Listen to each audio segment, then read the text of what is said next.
School का बुरा वक्त चल रहा है गणेश। और क्या, चाहे वो पक्षी हो या जानवर हो या कोई और, इस स्कूल की दुर्दशा से सब पे असर पड़ेगा। तुम्हें पता नहीं है, जब से हमने होश संभाला है तब से इस स्कूल की हर साल दुर्दशा होते ही देखते आ रहे हैं। शुरुआत में बल्ले भाई मेरी दुकान लेना चाहते थे, लेकिन मैंने ऐसा नहीं होने दिया। फिर क्या हुआ पता है? जब स्कूल का बुरा वक्त शुरू हुआ तो उनका असर मुझ पे भी पड़ा।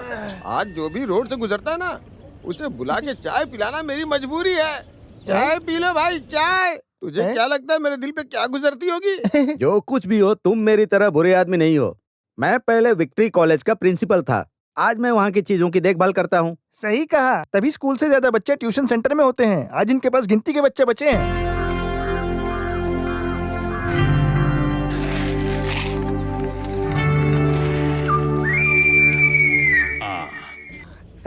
हम अपने केरल की तारीफ करते नहीं थकते थे, अब क्या हो गया इसको? अब क्या हमें नारियल के लिए दूर नहीं जाना होगा? तुमने हाँ में सर हिला दिया, बहुत हो गया क्या? तुम तो जानते ही होगे, क्योंकि तुम्हें खेती की जानकारी है। हमारे पास बहुत सारा उपजाऊ जमीन है। अगर तुम 5 किलो अनाज खरीदोगे तो इतना तो बस एक दिन में ही खर्च हो जाएगा। सही कहा। हाँ, समझ गया ना? देखो, मुझे 3 लोड अनाज मिला है। स्टॉक खत्म होने से पहले तुम्हारे पास भेज दूंगा।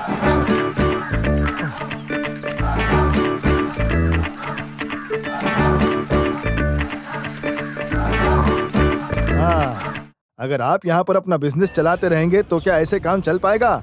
आपको वहाँ स्कूल खोलने नहीं जाना चाहिए क्या? अरे स्कूल तो प्यून खोलेगा ना। नहीं, my name is Thamburan, call me Thamburan. देखो, अगर तुम कागज में अपना नाम बदल लोगे तो वो तो चल जाएगा भाई, लेकिन कुंजू रमन थम्बुरन नहीं बन सकता। जाकर ऑफिस खोलो और मेरा मेज साफ करो, मैं पहुंचता हूँ। जाओ। अरे सर जी, बिना चाबी दिए अगर आप स्कूल खोलने के लिए बोलेंगे तो मैं कोई जादूगर नहीं हूँ। स्कूल खोलने के लिए पहले मुझे चाबी लाकर दीजिए, समझे? ओहो, भूल गया था। चाबी चाबी देनी है तुम्हें। हाँ रागी, अरे रागी, रागी, आपके लिए 4 डोसे ठीक है ना? हाँ ठीक है। दाल का ऑर्डर नहीं दिया था क्या? अरे मैं तो भूल ही गई थी। आप दोनों यहाँ अच्छा खेल खेल रहे हो। अरे हमारे स्कूल की चाबी कहाँ है, बोलिए ना। सुनिए, घर में दाल खत्म हो गई है। तंबूरन को बोलिए कि जाकर ले आए। तंबूरन, सुबह सुबह मुझे गुस्सा दिलाया जा रहा है। अरे बस करो, दाल रहने दो, चाबी दे दो। सुबह सुबह गुस्सा मत दिलाइए मुझे। ओहो, बिल्कुल सही कहा इसने। कल सतीश आया था, चाबी लेकर गया। तुम एक काम करो, सतीश से जाकर के मिलो और चाबी लेकर के सीधा स्कूल पहुंचो। हाँ, मुझे एक और काम करना है। जब तक सतीश यहाँ खुद चाबी लेकर नहीं आता है, मैं यहाँ से कहीं नहीं जाने वाला है। ये लो, मैं बैठ गया। अरे ऐसे मत बोलो थम्बुरन। कितनी बार मैंने बोला आपसे कि अपनी चाबी वर्करों को मत दिया करिए, लेकिन आपको मेरी बातों का कोई भी फर्क नहीं पड़ता। आगे से कहने का मौका नहीं दूंगा। आज चले जाओ। थम्बुरन जी जाइए। तुम सीधे आओ यहाँ और फिर जाओ। मेरी अपनी कुछ बिजनेस टेक्निक होती है। मेरा रेट और कमीशन कभी ज्यादा नहीं होता। हाँ, जानते हो मुझे किसने कॉल किया था अभी? SP, police superintendent. हाँ, ये तो इससे भी ज्यादा होशियार है। सुधार मन पोती, आ जाओ इधर। एक पार्टी के आदमी ने उस 50 एकड़ जमीन को सिलेक्ट किया है मनोरंजन पार्क बनाने के लिए। अगर सेंट्रल कमेटी ने वहाँ अपना प्रोजेक्ट शुरू कर दिया तो ये जमीन बेशकीमती हो जाएगी। तब मैं इस जगह के अच्छे दाम दिला सकता हूँ, लेकिन ये तभी हो सकता है जब आप इस मासूम पावलम को ना भूलें। ठीक है। अबे बेवकूफ, सॉरी। कितनी बार मैंने तुझसे कहा है, 2 लोड ईंट मिठाई के लिए, रोड मेटल के 500 बोरे गणेशन के लिए हैं। तो फिर बस इतना ही काफी है। तुम हमारा कमीशन मिलने के बाद वर्गीस को चीजें पकड़ा देना, ध्यान रखना। आप कोई और भी बिजनेस करते हैं क्या? मेरा एक छोटा सा बिजनेस और है, मेरे लिए कोई बड़ी बात नहीं है। आप समझ रहे हैं ना, मैं वन्नामलाई हाई स्कूल का मास्टर हूँ। मास्टर? क्या मास्टर? अब क्या बताएं, मेरे परिवार के खर्चे ही इतने ज्यादा हैं, हम केवल स्कूल की इनकम से कुछ नहीं कर सकते हैं।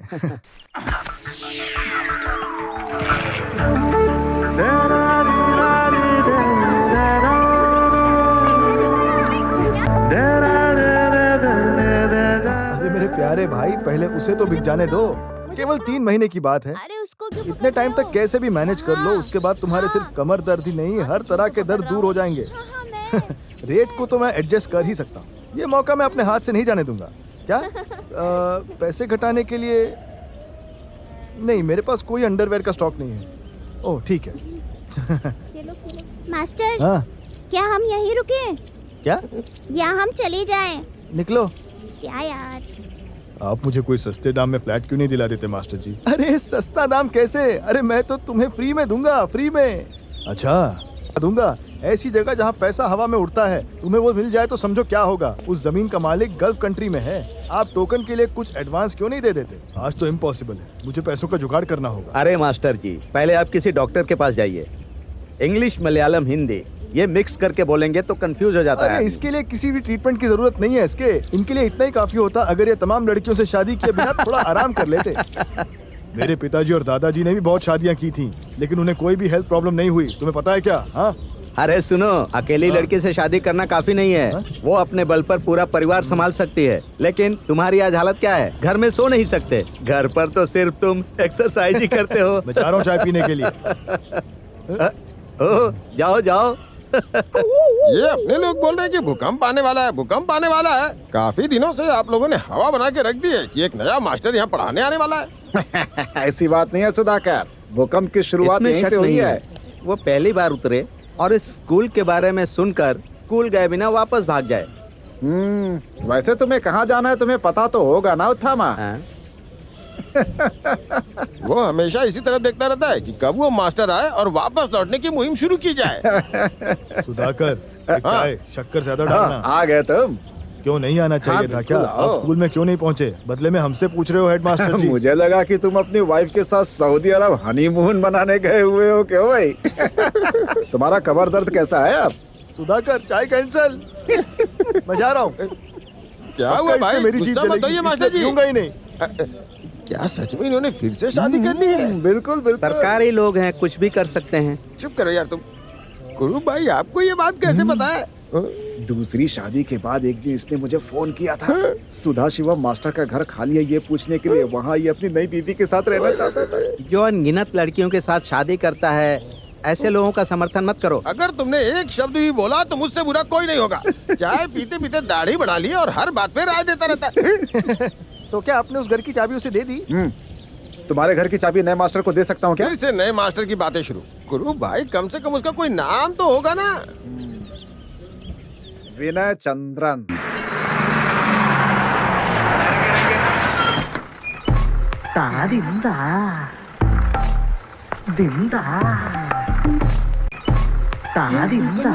चप्पल पहनी है। नहीं, वही पुरानी है, लेकिन पैर पहले से ज्यादा साफ हो गए हैं। काफी दिन के बाद देख रही हूँ। गान दिया रे होनाया।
देखो ये मत सोचना कि हेड मास्टर हूँ लेकिन मैं अपना ये स्कूल संभाल नहीं पा रहा हूँ। इस स्कूल की ऐसी खासियत है जो दुनिया में कहीं नहीं है।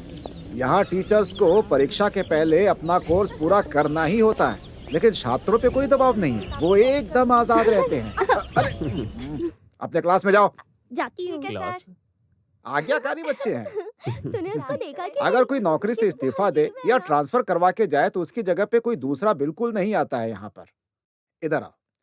7-8 साल पहले आखिरी टीचर के रूप में एक महिला आई थी यहाँ, चांदनी नाम की, पीटी पोस्ट के लिए अपने पिताजी के पोस्ट पर आए थे। बैठो। लेकिन उनका असली काम चिकन की बिक्री और योगा क्लासेस हैं। जब थॉमस ने कहा कि आपको अपॉइंट किया गया है तो मुझे बिल्कुल भरोसा नहीं हुआ। अब डीईयू को भी यह ध्यान नहीं रहता है कि यहाँ स्कूल कैसे चल रहा है आखिर। हाँ,